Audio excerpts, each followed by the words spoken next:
안녕하세요. 전 여기 발표자분들 중에서 유일한 학부생이고요. 그리고 학부생 발표를 맡은 그 연세대학교 소속에 있는 ESC라는 학회에서 회장을 맡았던 신재우라고 합니다. 네, 반갑습니다. 오늘 주제 같은 경우에는 빠르게 넘어가겠습니다. 오늘 주제 같은 경우에는 요즘 통계학과 학부생들은 어떻게 대사 공부를 할까라는 주제로 갖고 왔는데요. 네, 그래서 소개를 좀 하자면 최근 딥러닝에 대한 수요가 많이 올랐죠. 뉴스만 들어도 인공지능은 굉장히 핫한 토픽이며 누구나 알아야 되는 수준까지 오게 됐습니다. 간단한 통계적 모델로 예측하는 것도 이제는 모두 딥러닝 모델을 추구하게 되죠. 이는 해석의 영역보다는 성능에 대한 가치가 훨씬 높아졌기 때문입니다. 딥러닝에 대한 수요가 오르면서 딥러닝을 잘하면 주변에 다들 하는 말로는 통계를 이제는 공부해야 되는 시기가 왔다고 합니다. 통계를 시켜서 그리고 데이터를 정리, 분석한 다음에 이 데이터를 토대로 딥러닝에서 예측하는 경우도 있습니다. 하지만 정작 통계학이라는 것이 정확하게 뭔지 모르는 사람들이 굉장히 많습니다. 그래서 우선은 통계가 무엇이냐에 대해서 먼저 다루겠습니다. 저희는 보통 어떤 문제를 세팅을 할 때 저희가 보통 궁금한 것은 이 모집단, 즉 퍼퓰레이션에 대한 정보, 즉 모수입니다. 예시로는 모평균, 모표준 편차, 모 비율 등이 있습니다. 예시로는 데이터 대노래 참석자들의 평균 키는 얼마큼 될까입니다. 하지만 이 문제를 해결하기 위해서는 어떻게 해야 될까요? 바로 대노래 여태까지 그리고 앞으로 오실 분들에 대한 키 데이터를 다 수집시켜서 평균을 내야 하지만 그래야지 정확한 평균을 값을 알 수가 있죠. 사실은 이것을 정확하게 구하는 것은 불가능하죠. 모든 데이터를 수집하는 게 사실상 현실적으로 불가능하기 때문에. 그렇기 때문에 저희는 여기 오른쪽에 보이신 바와 같이 샘플, 즉 표본을 뽑아서 그리고 이 데이터를 이용해서 통계량을 만들어준 다음에 이 모수, 즉 그 파라미터를 추론을 하게 됩니다. 통계학은 이러한 이 통계량 자체가 결국은 이 추론을 하게 되는 건데 이 불확실성을 줄이기 위해서 어떠한 방법들을 쓸 수 있을까가 통계학이라고 보시면 될 것 같습니다. 그렇다면 왜 저희는 통계를 깊이 공부해야 할까요? 사실 데이터를 수집하는 단계에서는 통계가 당연하게도 중요하게 선행이 됩니다. 근데 우리의 데이터가 어떻게 생겼는지, 아웃라이어들은 어디에 있는지, 아웃라이어에 대한 기준이 뭐가 되는지, 그리고 추론하는 데 있어서 이 데이터를 사용해도 되는지 아니면 사용하면 안 되는지 이러한 것들이 있겠죠. 근데 이 단계가 사실은 제 생각에 이 데이터 사이언스라고 하면 보통 이 7단계를 보통 얘기를 하는데 여기에서 4단계까지가 그럼 제가 말했던 데이터 분석 요소에 해당이 됩니다. 이 5단계부터는 오히려 좀 더 모델을 어떻게 구성시켜야 되는지 이러한 내용인데요. 그럼 이 단계에서부터 왜 통계가 중요할지에 대해서도 좀 많이 궁금해하고 계십니다. 그렇기 때문에 저희 발표는 오늘 요즘 통계학과 학생들은 무엇을 그리고 이 공부한 것을 어떻게 활용시키는지 이것을 간략하게 설명해 드린 다음에 왜 통계를 공부하는지에 대한 예시를 데이터 사이언스에서 왜 통계를 공부하는 예시를 MLE, 가우시안 브릿지, 그리고 PPO에 대한 예시로 나가도록 하겠습니다. 그래서 요즘 학생들은 무엇을 어떻게 공부하는지에 대해서 설명하겠습니다. 예시로는 저희 학회인 Expanded Statistics Club의 경우에는 다음과 같은 주제들을 다뤘습니다. 그래서 정규 세션의 예시로는 Missing Data Analysis를 드리겠습니다. 현실의 데이터들은 대부분 미싱 데이터입니다. 있는 인과적 추론을 알아보는데 혹은 일반적인 데이터에서 특정 그룹에 대한 데이터 등등을 보면 바로 알 수가 있습니다. 이런 미싱 데이터 상황에서도 추론하기 위해서 통계량을 구축하다 보면은 당연하게도 크로스폼이 안 나오는 상황이 굉장히 많습니다. 그래서 이에 대한 해결책 중에서 하나가 EM 알고리즘 등이 있는데 저희 같은 경우에는 이 큰 주제, 미싱 데이터 아널리시스라는 큰 주제를 잡은 다음에 이 큰 주제 내에서 소분야, 예를 들어서 EM 알고리즘과 같은 주제를 다루게 됩니다. 정규 세션 이외에도 정규 스터디들이 있으며 정규 세션에서는 너무 어려운 주제들에 대해서 배웁니다. 예시로는 고급 통계 방법론, 머신러닝, 그리고 생성 모델, 최적화 개론 등이 있습니다. 그래서 정규 세션 준비의 경우에는 교재를 기준으로 합니다. 이번에 저희가 했던 주제로는 확률 과정과 시계 분석이 있는데요. 이들도 사실 여기에 보여드린 바와 같은 교재들을 활용했으며 챕터별로 잘 정리가 되어 있기 때문에 그래서 해당 세션도 챕터별로 이렇게 매번 진행을 했다고 보시면 될 것 같습니다. 정규 스터디의 경우에는 아까 말씀드린 예시 중에서 하나의 생성 모델이 있는데요. 네, 이것과 같은 경우에는 여러분들도 따로 공부를 하실 수가 있는데요. 뭐 스탠포드 유튜브를 참조하든지 혹은 그냥 이것을 인터넷에 쳐보면은 생각보다 잘 정리된 글들이 굉장히 많습니다. 그래서 여기까지가 저희 학회에서 무엇을 공부하는지에 대한 내용이고요. 네, 그렇다면 배운 것을 어디에 활용시키는지로 넘어가겠습니다. 네, 저희의 경우에는 연구로 이것을 좀 활용시키려고 하고 있습니다. 네, 예시로는 스토카스틱 EM 알고리즘이 있는데요. 네, 전에 보여드린 EM 알고리즘의 경우에는 이 세트 포인트에 갇히는 경우가 굉장히 많아요. 그렇기 때문에 이 세트 포인트 내에서 탈출하기 위해서는 랜덤너스를 조금 부여시켜서 세트 포인트에서 나갈 수 있게끔 만드는 경우가 연구가 있었으며 이를 저희가 실제 데이터에 도입시켜 봤으며 네, 보이시는 바와 같이 결과를 보시면은 좌측에서 이 그래프를 보시면은 이 초록색 선이 실제 데이터에 저희가 예측하고 싶자 하는 그 분포인데요. 보시면은 EM 알고리즘이 바로 좌측에 쓰인 건데요. 보시면은 이 그 GMM 좀 전문 용어를 쓰자면은 GMM의 네 가지 컴포넌트들이 이런 식으로 파란색으로 새로운 그 분포를 만들었는데요. 보시면 초록색하고 파란색이 전혀 비슷하지 않은 모습을 보이고 있죠. 네, 반면에 이 서커스 EM 알고리즘을 사용하게 된다면은 컴포넌트를 굉장히 잘 예측을 하는 모습을 볼 수가 있으며 네, 이것으로 실제 데이터에도 좀 사용할 수 있다라고 보시면 될 것 같습니다.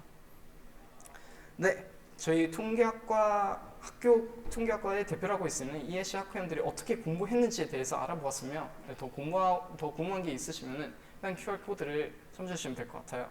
네, 여기까지가 그 1, 2번에 해당되고요. 사실 오늘 그 발표의 주된 내용이 왜 저희가 통계를 공부해야 되는가에 대한 내용으로 넘어가겠습니다.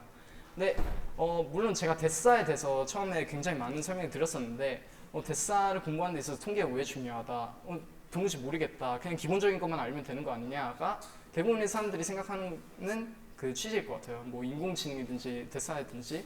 그럼 왜 통계를 공부해야 되지에 대해서 다시 한번 통계가 근본적으로 무엇인지 한 번 더 설명해 드리겠습니다. 아까 설명해 드린 바와 같이 통계란 무엇이냐, 그냥 모집단, 퍼퓰레이션 내에서 어떤 정보, 세타라고 할게요.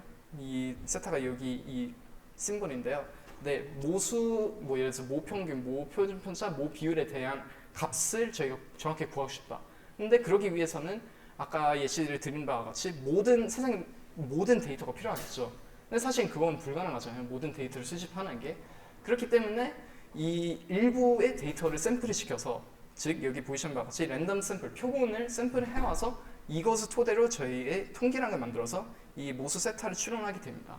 그러면은 여기서 당연하게 자연스럽게 나오는 질문은 이 통계량을 어떻게 구축을 시키냐가 다음 질문이 되는데요.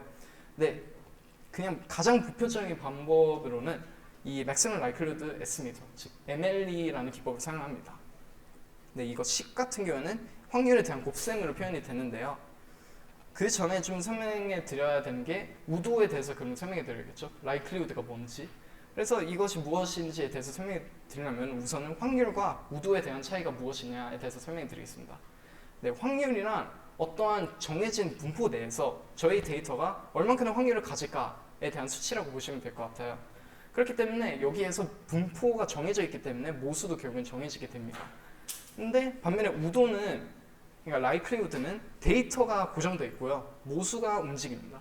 그렇기 때문에 이러한 상황에서 이러한 뭐 정기 분포 내에서 우리 데이터가 가장 높은 확률이 나올 값은 얼마가 될까에 대한 수치라고 보시면 될 것 같습니다. likelihood는. 그렇기 때문에 이 수치 같은 경우에는 확률 곱셈으로, 프로덕트로 보통 표현이 되고요. 그래서 MLE를 그러면 도대체 왜 사용하냐? 뭐 MLE가 뭔지는 이해되는데 그럼 왜 이거를 사용하지? 이에 대한 이유는 많지만 사실 가장 큰 이유는 제가 생각했을 때 뭐 세 가지 특징들이 있긴 한데 여기서 가장 큰 특징이 이 어슴프티브 노멀리티라고 생각을 합니다. 얘 같은 경우에는 뭐냐? 예를 들어서 저희가 MLE를 통계량 이렇게 세타 헷 MLE를 세웠다고 할게요. 그러면은 이 통계량에 대한 분포가 결국에는 정규 분포를 따르게 됩니다. 그리고 이 정규 분포에 대한 분산이 보시면은 n에 대해서 비례를 하게 됩니다. n이 여기서 뭐냐? 표본 개수입니다. 그렇기 때문에 표본 개수가 오르면 오를수록 결국은 이 분산도 줄어든다고 보시면 될 것 같고요.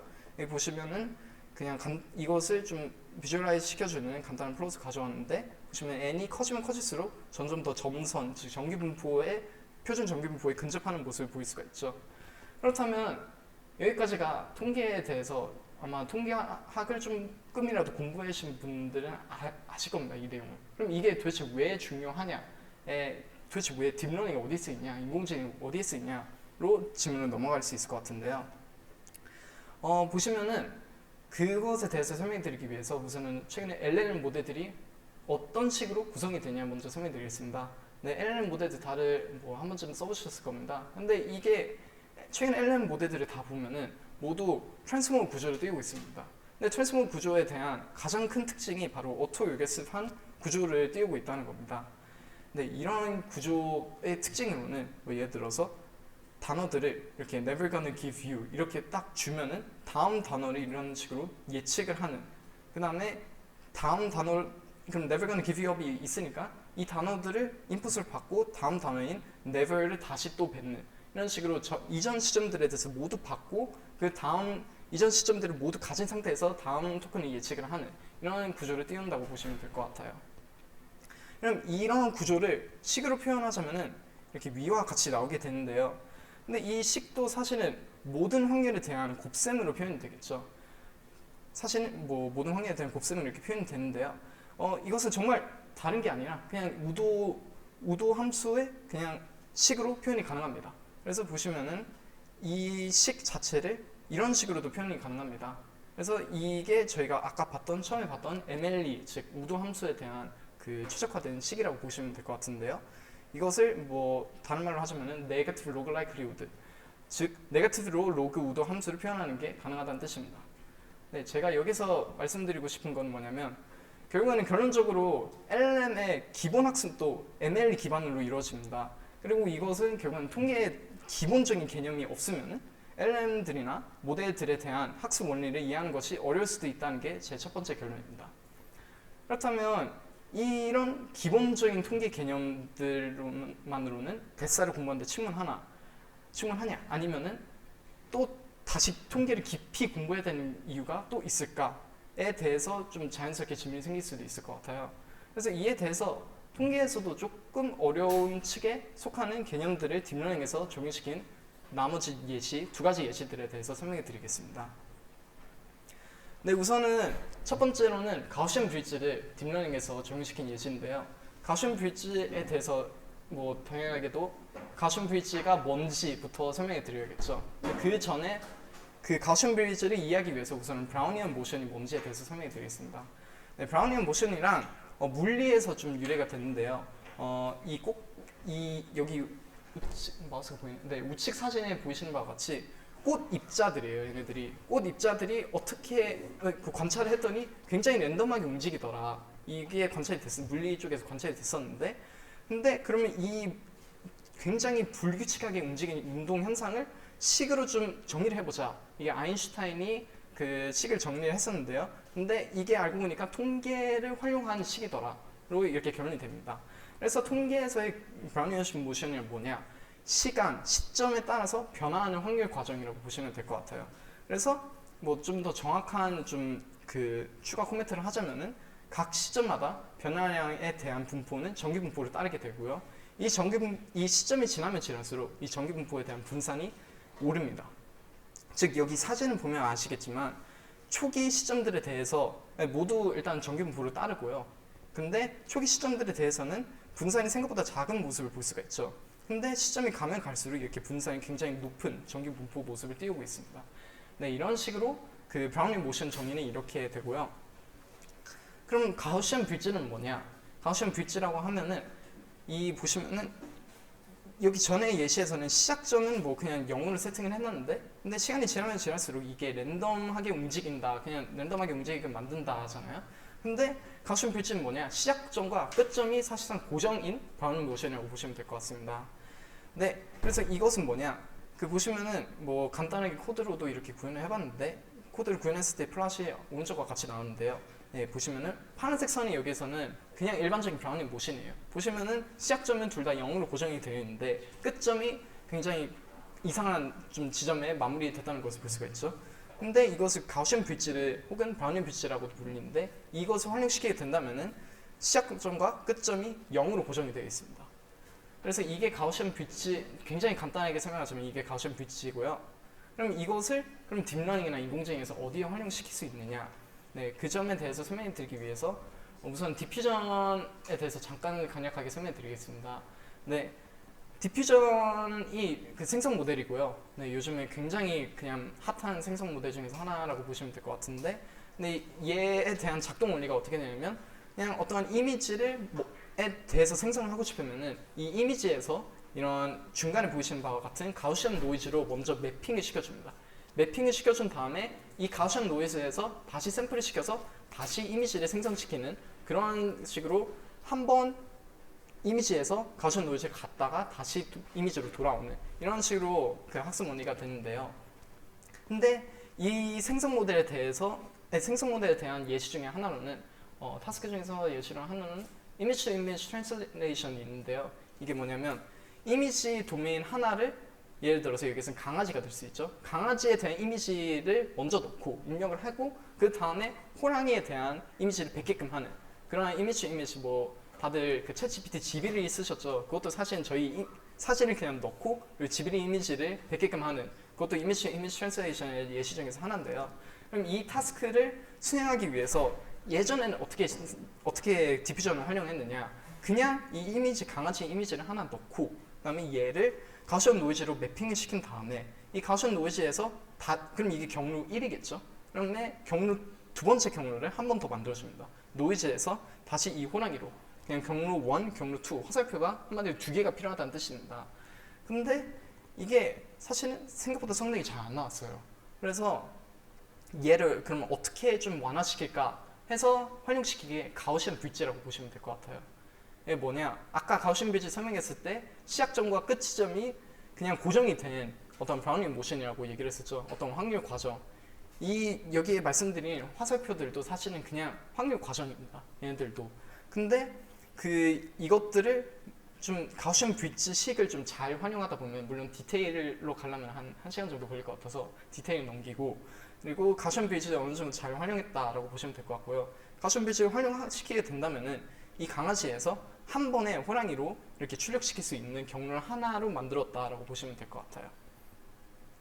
그래서 이에 대한 결과로는 다음과 같이 인풋을 가방들에 대한 스케치로 준다면은 그 전에 있었던 소타 모델, 즉 가장 좋았던 모델인 픽스를 보시면은 검정색 가방들만 출력하는 모습을 볼 수가 있죠. 하지만 이 가우시안 브릿지를 활용시킨 모델인 DDBM의 경우에는 색깔들도 잘 표현하는 모습을 보일 수가 있습니다. 네, 그래서 좀 좋은 결과를 보였다. 그리고 이것을 어떻게 이루느냐, 가우시안 브릿지라는 어려운 통계적 개념을 활용시켰다라고 보시면 될 것 같아요. 네, 다음 예시로는 임포턴트 샘플링이라는 통계 개념이 있는데 이것을 어떻게 통계에 잘 활용시켰냐라고 보시면 될 것 같은데 그럼 임포턴트 샘플링에 대해서 알기 위해서는 그 전에 몬테칼로 방문론에 대해서 먼저 알아야 돼요. 근데 예시로 간단하게 뭔지 보여드리겠습니다. 뭐 예를 들어서 파이에 대한 값을 저희가 구하고 싶다고 할게요. 그럼 이 값을 구하기 위해서는 원의 넓이 공식인 파이 r 제곱을 활용시키면 되는데 예를 들어서 이 정사각형 있죠? 마이너스 1,1 사이에 있는 정사각형에 대해서 저희가 랜덤하게 그냥 균등하게 샘플을 할 수 있다고 가정을 할게요. 그러면은 여기 대해서 샘플을 계속 하다 보면은 이 원의 넓이 안에 들어가는 그 비율에 따라서 이 원의 공식을 또 이용을 한다면은 파이 값을 구하는 게 가능해집니다. 근데 이것에 대한 특징으로는 샘플 값이 오르면 오를수록 즉 저희 정사각형 내에서 샘플한 개수를 올리면 올릴수록 이 파이에 대한 값도 점점 3.04, 3.10에서 이제는 10,000개 정도 샘플하면 3.15로 3.145에 좀 더 근접을 하게 된 모습이죠. 그래서 이런 식으로 그 몬테칼로 방문론 같은 경우에는 앞선 예시와 같이 샘플링만 좀 잘 할 수 있다면은 그러면 어떠한 못에 대한 통계량을 샘플 수가 오르면 오를수록 근사시킬 수 있다는 말입니다. 그래서 이게 그 통계학에서도 굉장히 많이 쓰이는 그 샘플링 기법들 중에서 하나인데 근데 몬테칼로 방법론에서도 문제는 생기긴 해요. 뭐 어떤 문제가 생기냐 예를 들어서 분포 내에서 분포가 있긴 하잖아요. 저희가 샘플을 할 수 있으니까 그럼 이 분포 내에서 굉장히 레어한 사건들 있죠. 내에서의 통계량을 다루는 경우에는 뭐 이거에 대한 예시로는 예를 들어 금융 쪽에서 기업이 망하는 확률이 얼마나 되냐 이 확률은 사실은 굉장히 레어하잖아요. 근데 레어하지만 당연히 알아야겠죠. 왜냐면 그 기업이 망하면은 사실상 끝나는 거니까. 그래서 이것에 대한 이론적인 이론을 extreme value theory라고도 불립니다. 네, 그래서 여기에서 몬테칼로 방법론을 쓰게 되면 어떻게 되느냐? 예를 들자면은 이 표준 정규 분포에서 3 이상인 구역에 대해서 저희가 통계량을 다룬다고 할게요. 그러면 이쪽에 대해서 통계량을 다룬다는 거는 보시면 이 확률이 0.13%예요. 즉 다시 말하자면은 저희가 이쪽 구역에 대해서 분석을 하기 위해서는 10,000개만큼 샘플을 뽑는다 해도 이 중에서 0.0013배만큼만 실제로 샘플로 활용을 시킬 수 있다는 말입니다. 즉 다시 말하자면은 10,000개 샘플을 한다면은 그 중에서 13개만 쓰고 나머지는 다 버려야 되는 상황이다 라고 보시면 될 것 같아요. 굉장히 비효율적이겠죠. 그래서 이것을 완화시키는 개념이 임포턴스 샘플링이라고 보시면 될 것 같아요. 그래서 예를 들자면은 저희가 궁금한 구간이 fx라고 할게요. 근데 저희가 샘플할 수 있는 구간이 px라고 할게요. 그러면 사실상 이 구역에 대해서는 거의 다 리젝이 되겠죠. 그래서 이 px를 사용하는 대신에 좀 fx에 좀 더 근접한 분포인 qx에서 뽑게 된다면은 그러면 좀 더 덜 리젝이 되겠죠, 샘플들이. 근데 이 qx에서 뽑은 샘플들을 활용시키려면은 그럼 이 비율인 px 나누기 qx를 활용시켜야 됩니다. 네, 이것이 간단하게 말하자면 임포턴트 샘플링이라고 보시면 될 것 같고요. 그럼 이것을 그러면 어디에 사용이 되느냐? 네, 강학습에서 놀랍게도 사용이 됩니다. 네, 강학습에 대해서 그러면 간략하게 설명드리겠습니다. 네, 구체적으로는 언폴리시 기법에 대해서 사용이 되는데 펄리시란 뭐냐? 펄리시란 다음 행동을 제가 취하기 위한 분포입니다. 그래서 이 폴리시를 학습을 시키는 게 사실상 강학습의 주요 그냥 타스크 중 하나라고 보시면 될 것 같고요. 네, 당연하게도 현재 폴리시에 대한 샘플들이 결국엔 필요합니다. 그렇기 때문에 뭐 예를 들어서 T 시점의 폴리시에서 데이터를 스테이트 액션 리워드를 샘플한 다음에 이 샘플들을 기준으로 폴리시를 파이 T 플러스 1로 업데이트를 했다고 할게요. 그 다음에 얘네들을 이 파이 T 플러스 1에서 다시 스테이트 액션 리워드를 샘플한 다음에 다시 또 파이 T 플러스 2로 업데이트 시키고 이런 식으로 보통은 언폴리시 기법들이 학습이 됩니다. 근데 여기서 문제가 뭐가 있냐? 전에 말씀드린 바와 같이 이것을 매 시점마다 그러면 결국에는 스테이트 액션 리워드를 매번마다 계속해서 샘플을 해야 되는 비효율성이 있겠죠. 그래서 얘를 완화시키기 위한 게 임포트 샘플링을 도입을 시키면 된다는 겁니다. 그래서 이것을 도입을 시켰을 때 완화시킨 게 PPO 알고리즘이라고 불리고 있고요. 그래서 보시면은 저희가 예를 들어서 파이 T에서 T 시점에서 스테이트 액션 리워드를 샘플을 했으면은 여기에서 샘플된 스테이트 액션 리워드를 다시 파이 T 플러스 1로 업데이트 시키는데 그럼 파이 T 플러스 1에서 T 플러스 2로 업데이트 시킬 때 이미 샘플했던 스테이트 액션 리워드를 기준으로 다시 또 한 번 더 업데이트 시킨다는 겁니다. 즉 다시 말해서 이 T 플러스 1 시점에서 다시 샘플들을 뽑을 필요가 없다는 것입니다. 그래서 굉장히 아까 말씀드렸던 비효율성에 대한 문제를 완화시키게 되겠죠. 그리고 이는 사실은 어디에 그럼 쓰이냐? 그래서 이 PPO 알고리즘이 뭔지는 알겠어. 그럼 이게 어디에 쓰이는데 보시면은 RLHF라고 있는데 이게 챗GPT 3.5를 학습을 시키는데 이 알고리즘을 여기 보시면은 이 RLHF라는 알고리즘을 사용했는데요. 이 중에서 핵심적으로는 PPO 알고리즘이 여기 부분에 들어갑니다. 그래서 PPO 알고리즘이 여기에 대해서 좀 잘 사용이 되는구나 라고 보시면 될 것 같고 그리고 이거 같은 경우에는 비디오 영상을 좀 갖고 오고 싶긴 했는데 시간 관계상 안 갖고 왔고요. 논문에서의 결과이긴 하지만 효율성뿐만 아니라 성능적인 측면에서도 굉장히 좋은 모습을 보이고 있습니다. 그리고 최근에 로보틱스 쪽에서도 이 알고리즘 여전히 사용하는 이 알고리즘 기반으로 학습이 다들 되는 걸로 알고 있습니다. 네, 여기까지가 통계학을 어떻게 하면 데스사에 활용시킬 수 있는지에 대한 예시고요. 네, 이제 결론으로 들어가겠습니다. 네, 그냥 제 의견입니다. 근데 물론 제 의견이 얼마나 중요하겠나 그건 모르겠지만 딥러닝, 인공지능 혹은 데이터 사이언스를 공부하기 위해서 사실은 통계에는 완전 필수적인 건 아닙니다. 아까 말씀드렸던 MLE 수준까지만 알면 사실 아주 기초적인 수준이거든요. 그쪽만 알아도. 근데 거기까지만 알아도 통계를 거기까지만 알아도 그냥 충분히 그냥 살아갈 수 있어요. 근데 새로운 문제가 나타날 때 뭐 기존의 통계 기법을 활용시켜서 해결하는 경우가 생각보다 많습니다. 그렇기 때문에 통계를 공부해야 된다. 그래서 뭐 좀 마무리를 좀 하자면은 뭐 나는 계속 노를 젓고 있는데 물이 들어오니까 이제 앞으로 나가는구나. 그래서 저도 통계도 이 물과 비슷하다고 생각해요. 계속 통계를 파고 있었는데 어쩌다 보니까 상황이 트렌드가 뭐 최근 트렌드 에이전트긴 하지만 뭐 트렌드가 이쪽으로 가다 보니까 그래서 이쪽에서 통계학을 잘 쓸 수 있더라로 마무리하겠습니다. 네, 이상입니다. 감사합니다.